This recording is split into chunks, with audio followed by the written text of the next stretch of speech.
Thank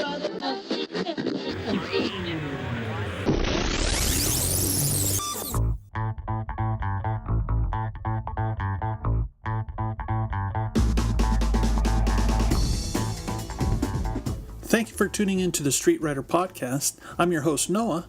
We're actually talking about rivals in this series. So to continue, let's pick up right where we left off. Now, Takashi Nishiyama, you probably heard the name. He was the designer on the original Street Fighter and had left Capcom to start work on a brand new fighting game for crosstown rivals at SNK. His title was called Goro Densetsu Shukumei no Tatakai, aka The Legend of the Hungry Wolf, The Battle of Destiny. It was kind of a long name. That's why they changed it to Fatal Fury, King of Fighters in the West. Now, this game came out in 1991, and it was the first entry in the King of Fighters franchise. It showed up just a few months after the release of Street Fighter II. In the Fatal Fury series, there have been countless rivalries, the most outstanding of which was between Geese Howard and the Bogard family. Mr. Nishiyama had created a classic rivalry in Street Fighter by basing traditional martial arts masters against each other. For his follow-up game, he wanted to modernize the concept. The ones that dressed like traditional practitioners became supporting characters. He wanted audiences to recognize that a person dressed in regular street clothes could be the modern martial arts hero. The three main characters in his game knew each other. Two were brothers, Terry and Andy Bogard, and their best friend Joe Higashi. Now, Andy studied a form of ninjutsu, and Joe was a Muay Thai champ. Their costumes were riffs on classic outfits. Terry stood out the most of all. His blue jeans, white shirt, and red leather jacket all screamed Western hero. He was intended to be the true star of the game. Geese, the main villain, on the other hand, he was dressed in a traditional costume, reminiscent of samurai clothing. It was actually an akidogi, or hakama, aikido pants for those aikido practitioners. Geese had studied many different martial arts, including some secretive ones. He had walked away as a master of ancient techniques. Whether the teachers wanted to reveal these secrets to him or not was a moot point. He was a very dangerous person and got whatever he wanted.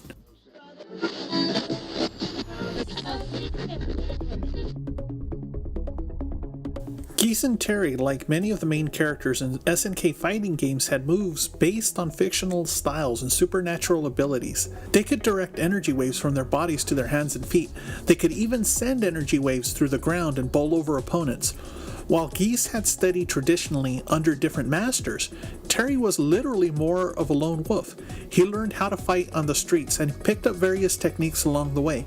His unorthodox style was very different from Geese's. Terry had moves that were more aggressive. The burn knuckle punch, for example, it allowed him to fly across the screen, and the crack shoot kick, he spun through the air and tumbled and caught opponents off guard. He fought unlike anybody else out there, including the characters from other studios. He bobbed on the toes of his feet and kept his fist up like a boxer, yet he threw diving strikes like a football player going after a tackle. This loose style was a stark contrast to Geese's more reserved power attacks. Geese stood calm with his hands outstretched and open. He waited for the perfect moment to strike. Like a true samurai warrior, he did not waste any effort and tried to make every move a lethal hit. The contrast of styles helped define the two. The rivalry between the two was much different than the one between Ryu and Sagat. Geese did not have any moves in common with Terry or Andy Bogard. Geese still had a tighter defense, a greater range, could stuff any physical attack and counter all the special attacks of the brothers, yet he had not always been powerful. Geese grew up in Southtown, a fictional USA city connected via a few roads to the mainland. It was not unlike New Jersey, sitting just outside of New York. But for a more accurate comparison, Southtown was to the USA what Taiwan was to China. It was a powerful modern city that pretty much had its own economy, its own trade and industrial portions, and it really didn't need to be part of any other country in order to thrive. Geese was abandoned by his father, leaving him and his mother poor while growing up. Geese struggled to provide for the household, but his mother died poor and hungry. He wanted to track down his father and kill him for abandoning him. Along the way, he ran into his half-brother, Wolfgang Krauser. He learned that his father was named Rudolf Krauser von Stronheim, a terrorist and a powerful man in his own right. If he wanted revenge, he would have to become more powerful and more dangerous than his father ever was.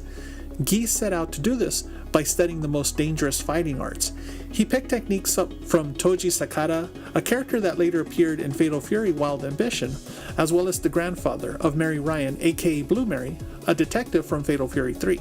Geese's most influential teacher was an elderly Chinese man named Tung Fu Ru. He was learning Hakyo Kusenken, the 8 extremities holy fist technique, along with another gifted martial artist named Jeff Bogard. Jeff had adopted 2 orphans from the streets of Southtown, young brothers Terry and Andy. He gave them a last name, cleaned them up, put them through school, and took care of them the best he could. He even began teaching the 2 how to fight. Jeff pretty much did the opposite of what Geese's father had done. It was just one thorn in the side of Howard.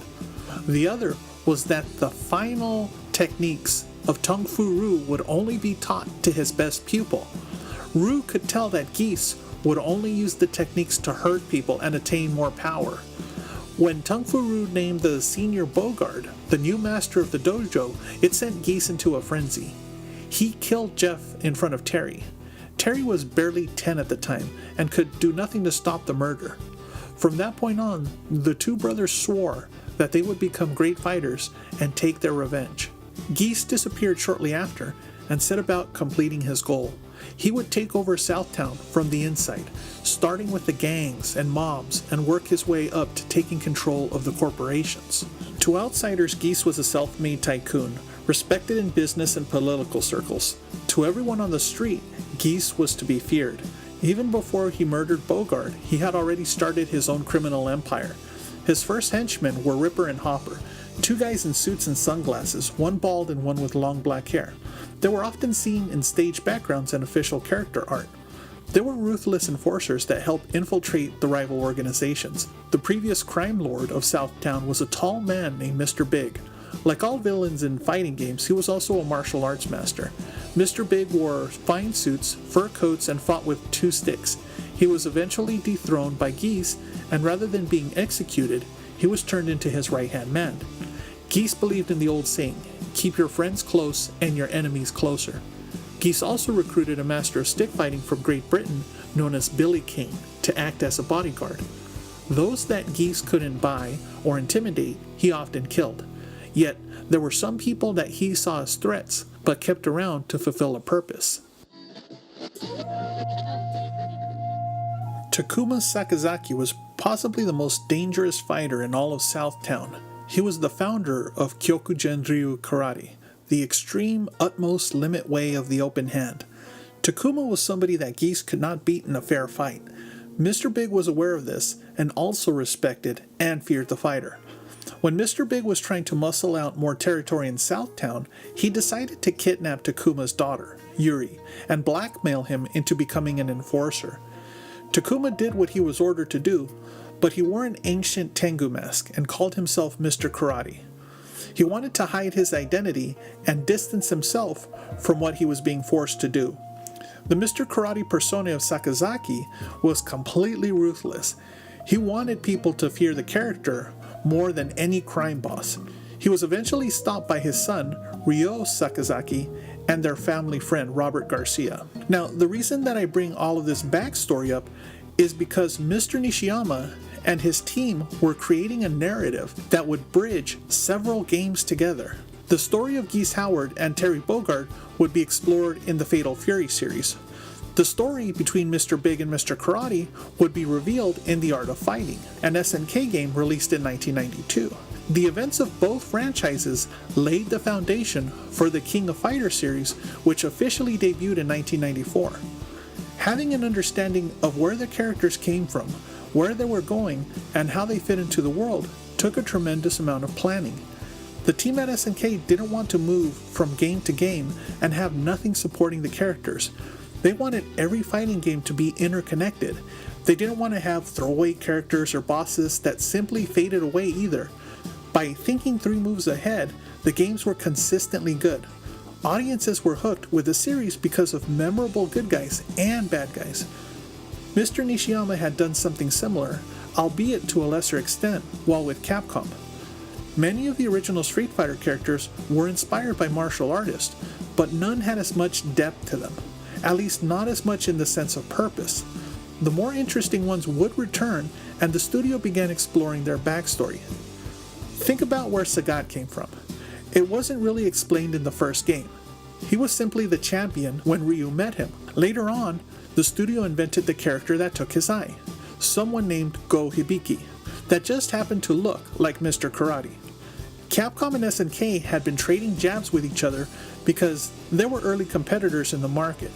It didn't hurt that the team members at the studios knew each other as well. Capcom began designing more fighting game characters with histories.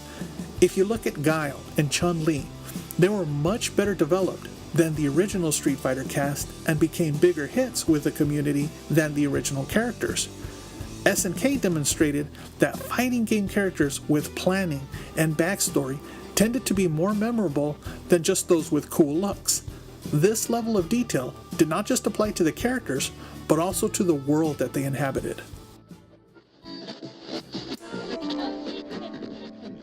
Geese was a very powerful man, and a very arrogant man. He surrounded himself with treasures from Asia. Various statues and temple guardians were on display. In his fancy robes, Geese looked like the opposite of Terry, whose torn jeans and sneakers showed that he was poor. The penthouse on Geese Tower looked like a temple.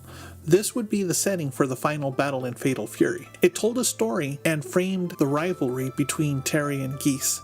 Players could see Southtown from high above the city. It was one of the most memorable stages in early fighting games. Not only that, but from round to round, the time of day changed. This was to illustrate that the fight had taken a long time to finish. Neither man could get the upper hand, so the battle raged on. The team at SNK wanted to show the stages evolved in their fighting games. Perhaps it would rain in between rounds. You would notice that the audience would clear out, or perhaps the stage would transition from day to night. They were doing things for the genre that no other studio didn't even consider. Evolving levels were rarely done even in modern fighting games. The climax of the final battle came with Terry kicking Geese right off the rooftop. The setup and execution for the final stage meant a little bit more than the fight between Ryu and Sagat. Audiences could tell that the stakes were high. Every rival defeated in the original King of Fighters tournament had some sort of secret agenda, but none was more important than the revenge of the Bogart brothers. Players felt a sense of relief that the evil villain fell to his death. In the ending screen, it said that Geese died October 10th, 1913. This was mistranslated. The studio meant to say 1913 hours, or 7:13 p.m. in the hospital. He fell from the building at dusk and died 3 hours later. So why was his death important? It helped give audiences a sense of closure. This fighting game came with a story. It had a beginning, middle, and end. The King of Fighters tournament had nothing to do with winning a belt or trophy. Geese simply wanted to meet and beat the best. What he didn't expect to see were the two brothers that wanted him dead. This game was a tale of revenge, like many of the great martial arts movies. Stop and think about how important a story was to Street Fighter II. The tournament was a front for a much bigger plot involving shadow law and a rogue dictator. There was a connection between Ryu and Sagat that made that battle much more memorable. For the supporting cast, there was a reason why they were fighting as well. For some, it was fame. For others, it was a national duty. Still for others, it was a shot at redemption. If Mr. Nishiyama was such a good director, then why would he kill the main villain in his very first appearance? Why would he develop such a rich backstory if the character was a throwaway figure? Well, it turned out to be a false death. Geese survived the fall thanks to an outside influence. He would actually continue pulling the strings from the shadows while he recovered. Audiences didn't know this until years later. The series would continue and players would get to fight as the Bogart brothers, Joe Higashi, as well as a few new friends and enemies. These new faces would have to fight Geese's half-brother, Wolfgang Krauser, and his brother-in-law, Kane R. Heinlein, in the various sequels. The rivalry between Geese and Terry had just started. It would be the cornerstone for the franchise for almost a decade. Rather than focus only on the hero, the two were featured in SNK promotional material. A hero was only as popular as his rival after all. The two were also used to highlight the changes in technology. When the studio looked at leaving sprite graphics behind and developing the next generation of fighting games in 3D, they made sure to show off the new models for Geese and Terry right away. Identity was very important to the characters in the King of Fighters universe. Every figure was treated like a franchise fighter. Every character had the potential for being a breakout star. They could be featured in their own game if the fan reaction was strong enough. Some King of Fighter characters were already stars from a different genre. All of the heroes and all of the villains were building an identity and helping strengthen the SNK brand. The development teams wanted the audiences to know that the universe of King of Fighters was constantly changing. The main characters were not set in stone. Other studios, namely Capcom, tried to keep their fighting stars locked into one look or one style. Ryu could only wear the white gi, for example, and Chun-Li could only wear a blue dress. While this rule has been relaxed a little thanks to the costume pack updates from Capcom, most fans still expect to see the iconic characters in familiar costumes. The studio assumed that anything else might be a disservice to the series and turn off fans. SNK, on the other hand, didn't have a problem revising their main characters between games. They wanted audiences to see that the world was constantly evolving. Not only that, but they could create sequels and prequels to show how the main characters appeared at any point in time. At a future point in the universe, Terry had changed his look completely. His red, white, and blue costume gave way to a brown bomber jacket and jeans. He ditched his cap and let his long hair fall loose. The design for Geese Howard was different when he first started taking over Southtown. In his younger days, he wore a business suit and had long hair. This was an aesthetic decision from the team at SNK. It was okay to play with the costumes of the characters as long as they retained their moves, purpose, and personality. The two were still as dangerous as they had been, and the audiences more or less accepted the change in their appearance. SNK did not want audiences to think that Geese was indestructible. Players saw him get dropped from the top of the building in the first game. So how did he survive the fall? It turned out that all of the treasures he had been surrounding himself with had a purpose. In his travels, he discovered a scroll of ancient techniques. It was called the Phoenix Scroll and allowed its owner to recover from mortal wounds. It took a long time, but sure enough, he came back with a renewed purpose. Geese learned that there were two more scrolls, known as the Jin Scrolls. These scrolls were part of the Quinn Book of Secrets. Legend said that the person that had all three would obtain the secret to immortality. This became a plot point in the Fatal Fury sequels. The Bogart brothers had been robbed of their revenge. They tracked down Geese several years later after their first encounter during the events of Fatal Fury Real Bout. Terry once again found himself at the top of Geese Tower. He knocked Geese through the railing, but this time he did not mean to kill him. Terry reached out and grabbed Geese at the last moment. Refusing the gesture, or confident that he had indeed become immortal, Geese shrugged off the help and he fell once more. He laughed the entire way down. It was a shocking ending. I don't remember the last time a villain had committed suicide on screen. Since Geese had been unable to secure all three Jin Scrolls, it was assumed that he died for real this time. But of course, sequels would prove otherwise.